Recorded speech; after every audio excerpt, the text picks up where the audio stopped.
halo teman-teman. Wah, saya sampai lupa kalau mau membuat konten ini teman-teman. Jadi di sini saya kebetulan lagi scroll berita tentang hari ini dan saya melihat di sini ada yang cukup menarik, yaitu berita yang tak kunjung selesai hingga sekarang, yaitu KKB Papua. Nah, jadi apa itu KKB Papua? Apa tujuannya? Nah, jadi di sini kita akan membahas ini untuk konten kali ini, teman-teman. Jadi di sini saya sendiri, soalnya saya ini nggak sengaja nemu berita, langsung saya pasang kamera, langsung ngevlog. Itu ceritanya, teman-teman. Oke, jadi di sini kita akan membahas tentang KKB Papua. Ini dikutip dari situs resmi kemhan.co.id. KKB adalah kelompok pro kemerdekaan tanah Papua. Hal tersebut sesuai dengan sejarah terbentuknya KKB, teman-teman.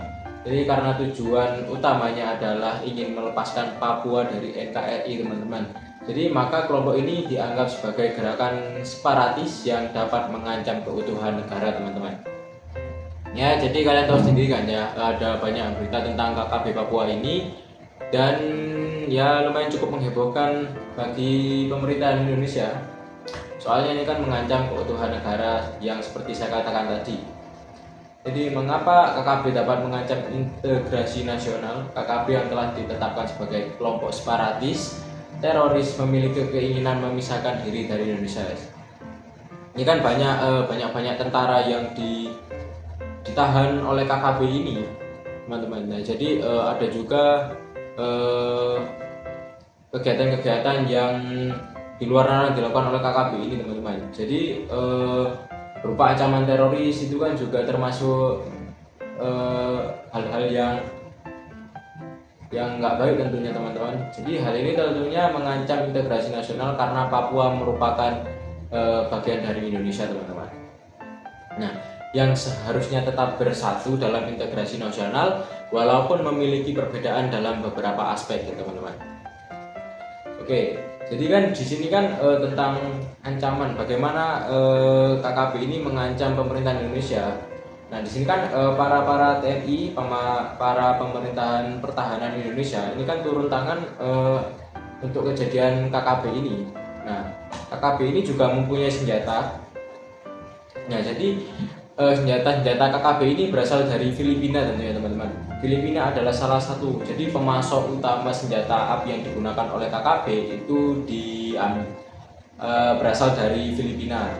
Jadi ada pun negara yang berbatasan langsung dengan Pulau Miangas, Sulawesi Utara, itu memang terkenal memiliki home industry atau home rumah tangga untuk senjata dengan kualitas bagus, teman-teman. Jadi disitulah pasokan senjata yang dimiliki oleh KKB berasal, teman-teman.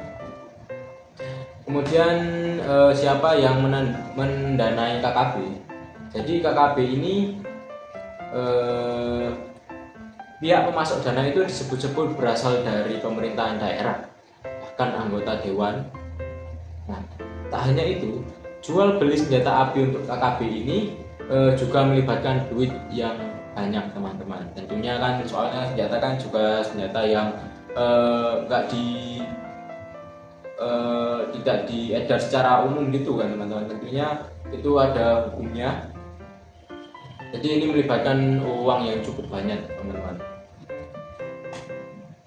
Nah, pemimpin KKB di Papua ini juga berada di Kabupaten Duga yang bernama Egyanus Kogoya, menjadi sorotan karena dianggap menjadi sosok paling bertanggung jawab atas aksi kekerasan bersenjata yang banyak terjadi di Kabupaten Duga, Papua Pegunungan. Padahal Duga ini sudah dikunjungi oleh Presiden kita, Pak Jokowi, namun kenapa bisa ada beberapa organisasi yang ingin memecahkan diri dari Indonesia? Jadi saya kurang tahu juga tujuannya untuk memisahkan diri dari Indonesia ini tujuannya apa gitu. Mungkin bagi organisasi ini dia ingin mendapatkan kesejahteraan secara menurut organisasi tersebut saja, jadi tidak bergantung dari atasan gitu mungkin ya, teman-teman.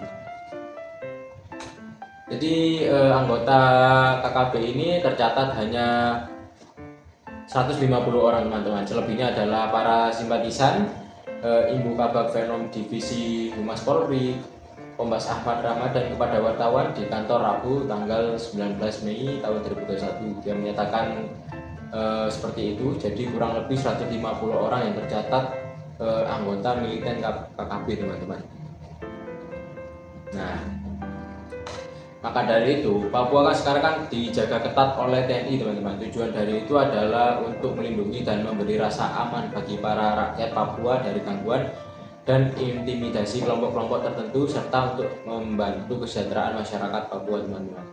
Nah, kok bisa harus dijaga? Karena KKB ini secara tidak langsung juga mengintimidasi masyarakat sekitar agar bisa bergabung dengannya dan melepaskan diri dari Indonesia, teman-teman. Nah, kurang lebih seperti itu ya, teman-teman. Kalau ada salah atau koreksi dari teman-teman, silakan komen di bawah, teman-teman. Kita agar bisa menambah wawasan juga, bisa belajar juga. Ini kan juga mengevaluasi tentang wawasan kita tentang Indonesia juga, teman-teman. Jadi sikap nasionalisme kita terhadap Indonesia itu harus kita tingkatkan lagi, teman-teman. Oke, kita lanjut. Apakah KKB itu melakukan pelanggaran HAM? Nah, jadi serangan KKB itu merupakan pelanggaran HAM berat, bukan pidana biasa, teman-teman. Nah, kemudian korban KKB untuk saat ini dikabarkan 17 korban jiwa tewas 6 bulan terakhir, terdiri dari 10 warga sipil, 6 personil TNI, dan 1 personil Polri, teman-teman. Adapun korban luka sejumlah 26 warga yang terdiri dari 19 warga sipil, 5 personil TNI, dan 2 personil Polri. Adapun aksi KKB pada semester 1 dan 2023 sebanyak 75 kasus, itu 2023 saja, teman-teman. KKB ini wajar. Mulai tahun berapa? Tahun berapa KKB Papua? Nah, jadi asal-usul KKB ini, OPM didirikan pada 1965 untuk mengakhiri pemerintahan Provinsi Papua dan Papua Barat yang sebelumnya disebut Irian Jaya, teman-teman. Jadi mereka berniat untuk melepaskan diri dari Indonesia, itu, teman-teman. Ya, berarti inti dari KKB ini yaitu hanya satu, ingin melepaskan Papua dari NKRI, itu saja, teman-teman. Tapi mengapa sampai menyerang penduduk, menyerang TNI, Polri? Misalkan apa semerugikan itu kah berada di Indonesia ini, teman-teman? Ya, kita lanjut. Jadi motif KKB ini tidak senang dengan adanya pembangunan pos TNI dan Polri di wilayah tersebut. Nah, jadi karena tidak senang dengan adanya pembangunan tersebut, maka dari itu KKB melakukan motif serangan tersebut, teman-teman. Oke, jadi KKB ini KKB ini adalah singkatan dari kelompok kriminal bersenjata KKB Papua. Nah, jadi organisasi Papua Merdeka itu bernama UPM, Buka Suara, merespon langkah pemerintah Indonesia menyelamatkan label teroris terhadap kelompok bersenjata di Papua yang biasa disebut dengan kelompok kriminal bersenjata itu tadi, teman-teman.